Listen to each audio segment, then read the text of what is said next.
교재 67페이지 제가 읽겠습니다. 화 있을진저로 시작하는 6장은 이스라엘의 현실에 대한 고발로 그들에게 임할 심판을 선포하는 5장 18절의 말씀을 잇고 있습니다. 부요함에도 이웃의 어려움에 동참하지 않는 이들에 대하여 하나님의 심판이 선포되며 정의와 공의를 저버린 백성들을 향한 하나님의 심판이 이어집니다.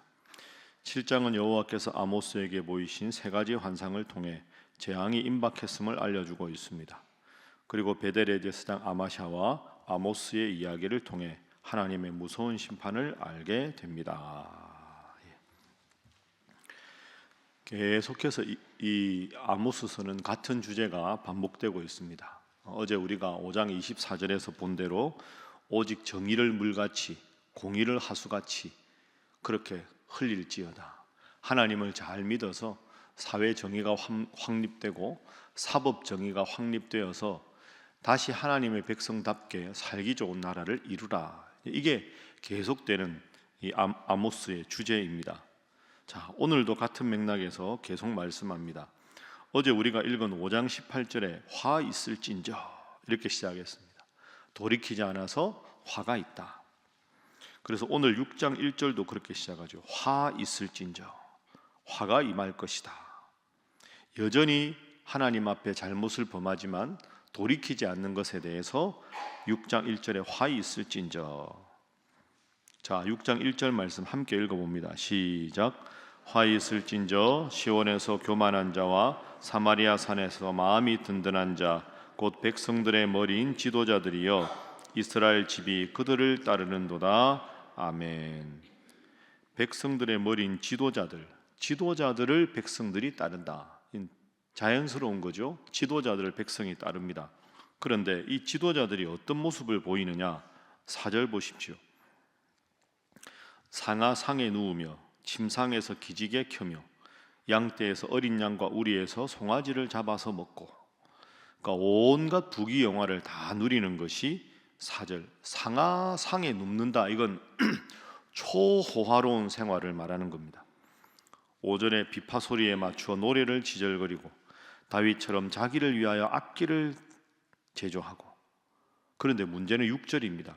이렇게 가난한 사람들의 것을 착취해서 온갖 부귀영화를 누리는데 6절 이어서 대접으로 포도주를 마시며 귀한 기름을 몸에 바르면서 요셉의 환난에 대하여는 근심하지 아니하는 자로다. 하나님이 주실 이 재앙, 근심 여기에 대해서는 아무런 문제의식이 없는 겁니다. 그저 그냥 호의호식하고 사회가 어떻게 되든지 가난한 사람들을 어제 우리가 본 대로 인신매매하고 온갖 나쁜 짓을 벌이면서도 내가 지금 부자니까 내가 지금 편하게 사니까 아무 관계없다. 그러면서 6절 마지막에 요셉의 환난에 대해서는 근심하지 아니하는도다.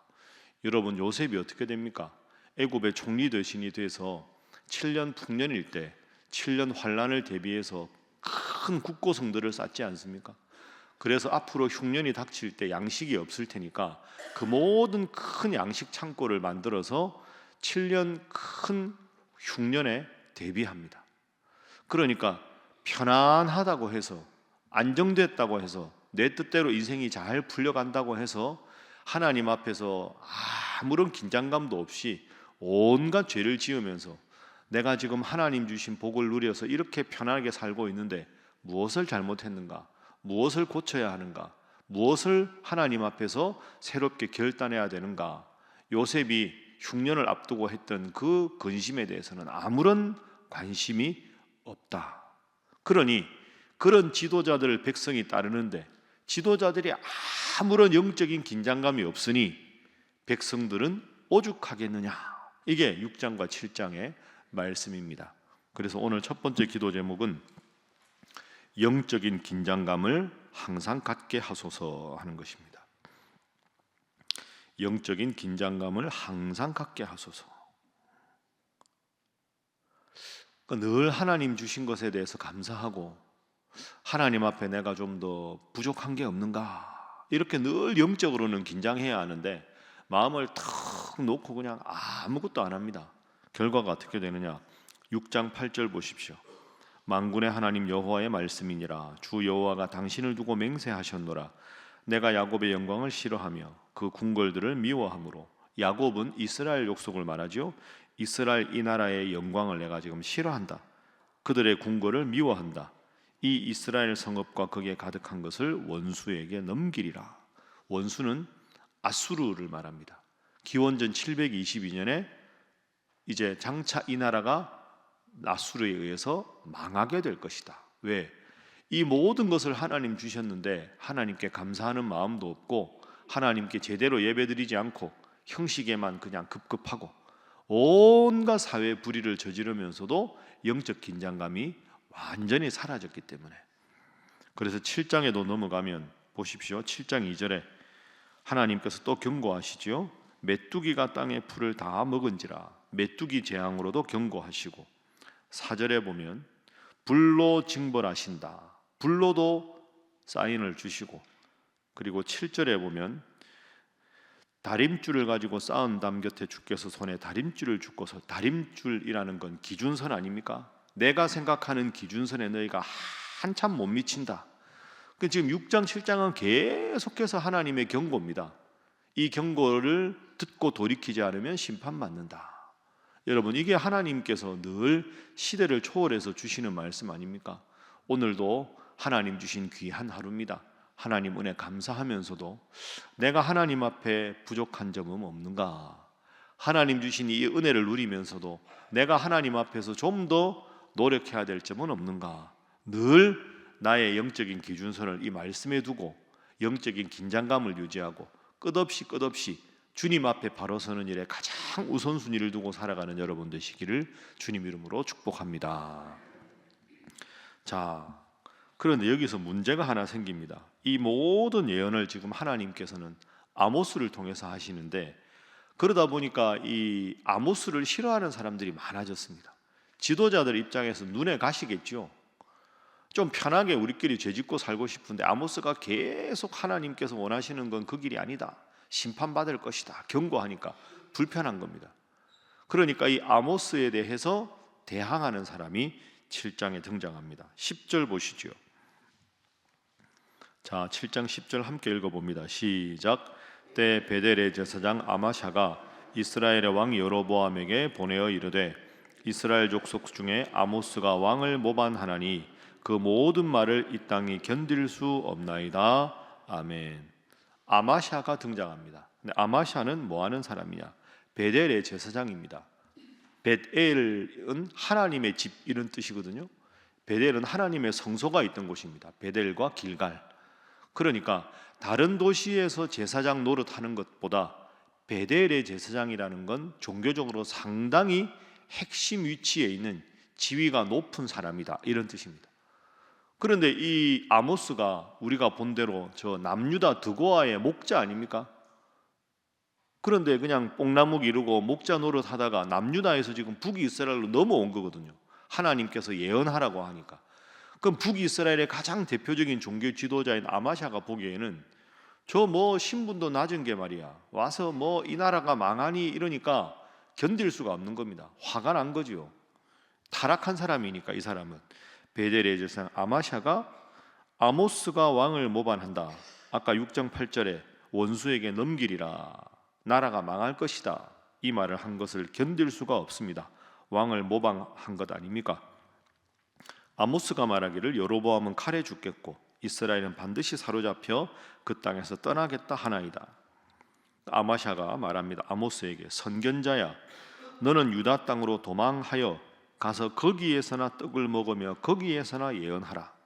쉽게 말하면 너는 남유다 사람 아니야? 고향으로 돌아가라. 어디 건방지게 우리나라 와서 너가 이래라 저래라 시비 거냐, 가! 이런 말입니다. 13절 다시는 베델에서 예언하지 말라. 베델에서 쫓아내는 겁니다. 아모스가 아마샤에게 14절에 말합니다. 나는 원래 선지자가 아닙니다. 선지자의 아들도 아닙니다. 나는 목자입니다. 뽕나무를 재배하는 자입니다. 그런데 중요한 건 뭡니까? 15절 함께 읽습니다. 시작. 양떼를 따를 때 여호와께서 나를 데려다가 여호와께서 내게 이르시기를 가서 내 백성 이스라엘에게 예언하라 하셨나니. 아멘. 그러니까 아모스가 아마샤가 막 너 돌아가 베델에서 쫓아내는 겁니다. 베델에서 최고 종교 지도자니까. 아모스가 굴하지 않습니다. 맞습니다. 나는 선지자도 아니고 선지자 아들도 아닙니다. 여기 보면 12절에는 선지자라고 돼 있고 선견자라고 돼 있고 14절에는 선지자라고 돼 있죠. 가끔 질문하는데 선견자는 말 그대로 먼저 선자의 그 볼견자니까 앞일이 어떻게 될 건지를 보는 사람을 선견자라고 하고, 선지자는 하나님의 말씀을 받은 사람입니다. 그런데 여러분, 선지자가 하는 일이 주로 이 땅에서 심판을 이야기하고 앞으로 될 일을 하나님 말씀을 받아서 예언하는 사람 아닙니까? 그러니까 앞일을 보는 사람, 하나님의 말씀을 받아서 앞일을 예언하는 사람. 그래서 선견자와 선지자는 의미는 다르지만 크게는 그냥 같은 범주로 보면 됩니다. 그러니까 지금 아마샤가 말하는 거죠. 너는 남유다의 그 하찮은 직업에 뽕나무나 기르지 말이야. 여기 와서 돌아가라 하고 베델의 최고 실력자니까 쫓아내버린 겁니다. 13절에서. 그러니까 아모스가 당당하게 예 맞습니다. 그런데 제가 온 이유가 있습니다. 15절. 여호와께서 나를 데려다가 여호와께서 내게 이르시기를 내 백성 이스라엘에게 예언하라 하셨습니다. 저는 제 자의로 온 게 아닙니다. 하나님이 가라고 해서 말씀하셔서 온 것이고 하나님께서 예언하라고 해서 예언하는 겁니다. 여러분, 이 말은 뒤집어 보면 엄청난 모욕감을 아마샤에게 주는 겁니다. 당신은 베델의 선지자라면서요, 베델의 제사장이라면서요, 당신은 하나님하고 함께하는 사람이 아니군요. 나같이 하찮은 직업을 가진 사람도 하나님이 나한테 심판을 예언하라 하셨는데 당신은 하나님의 사람이라고 하면서 그런 예언 한마디도 안 하는 걸 보니 당신은 삭꿀입니다. 잘못된 사람이네요. 이 말을 지금 뒤집어서 하고 있는 겁니다. 여러분, 여기서 묘한 갈등이 있죠.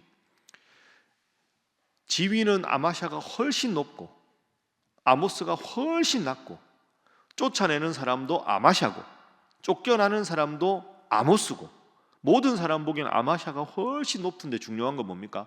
아마샤에게는 하나님이 함께하지 않았다. 아모스는 이방에서 온 하찮은 직업의 사람이지만 하나님이 함께하셨다. 그러면 엄밀하게 말하면 누가 하나님의 사람입니까? 제사장의 지위에 있는 아마샤는 하나님의 사람인 것처럼 보이지만 아니고, 뽕나무 치는 북이스라엘 남유다 출신 이 아모스는 하나님의 사람인 것처럼 보기에는 보잘것없지만 그가 하나님의 진정한 선지자가 되는 거죠. 그래서 두 번째 기도 제목입니다. 직분에 걸맞는 믿음을 허락하옵소서 하는 겁니다. 직분에 걸맞는 믿음을 허락하옵소서.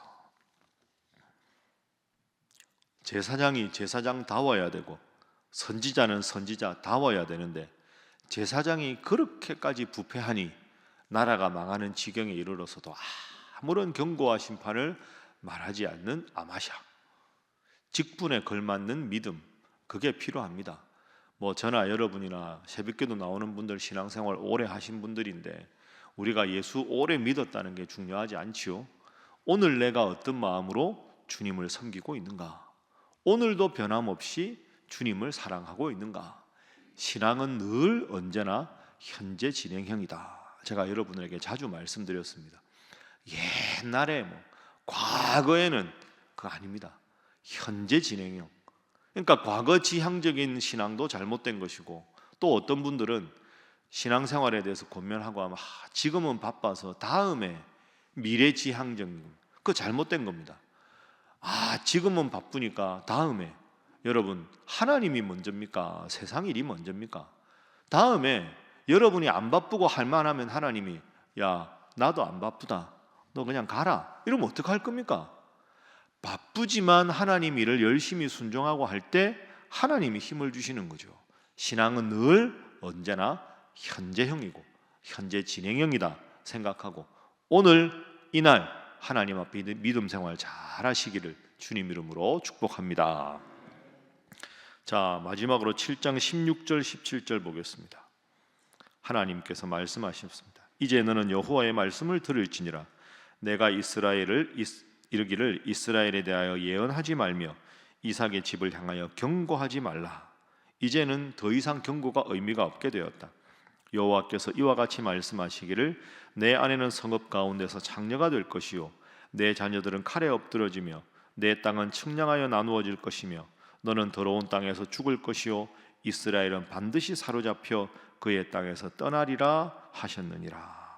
하나님께서 하나님의 심판을 이렇게 말씀하셨습니다. 그래서 세 번째 기도 제목입니다. 세 번째 기도 제목은 심판을 받기 전에 돌이키게 하소서 하는 것입니다. 심판을 받기 전에 돌이키게 하소서. 하나님의 경고가 끝나면 반드시 하나님은 심판하신다. 그럼 여러분, 방금 우리가 본 아마샤와 아모스, 이름이 비슷하지 않습니까? 사람들 보기에는 아마샤가 이긴 것 같고 아모스가 쫓겨나는 것 같지만 결국은 하나님 편에서 보면 아모스가 승리자고 아마샤가 패배자입니다. 하나님이 누구 편에 있는가? 누가 하나님 편에 있는가? 그것이 결국은 승리자의 가장 중요한 조건이다. 오늘도 하나님 앞에 기도하고 하나님 앞에 오늘 내가 어떤 마음으로 서 있는가? 믿음 생활이 늘 현재 진행형임을 생각하고 말씀 붙잡고 기도해서 하나님이 여러분과 함께 하셔서 하나님 때문에 승리하고 하나님 때문에 어려움을 극복하는 우리 신일의 모든 성도들이 되시기를 주님 이름으로 축복합니다. 기도하겠습니다. 하나님, 숱한 경고와 숱한 심판에도 굴하지 않고 죄를 지었던 그 당시 사람들을 생각합니다. 내 모습이 그렇지 않은가 돌아보게 하시고 끝없이 하나님의 말씀 앞에 스스로를 드러내고 하나님이 다림줄로 측량하실 때 부족함이 없도록 성령 충만하여 하나님 주신 직분에 최선을 다하게 하여 주시옵소서. 지금 당장은 내가 지는 것 같고 어려운 것 같으나 내가 하나님 편에 있으면 하나님 분명히 나를 보호해 주시고 아모스처럼 높여주심을 기억하고 하나님 편에 평생 서는 저희들 되게 하여 주시옵소서. 하나님 또한 우리 그런 신일교회가 되게 하여 주시고 이 나라가 되게 하여 주시옵소서. 다 함께 기도하시고 오늘 금요구역교회와 오순절 집회를 위해서 또한 이번 주일에 있는 항존직 2차 선거를 위해서 여러분 각자 위해서 다 함께 주님 앞에 기도하겠습니다. 주여 믿습니다. 주여 믿습니다. 주여 믿습니다.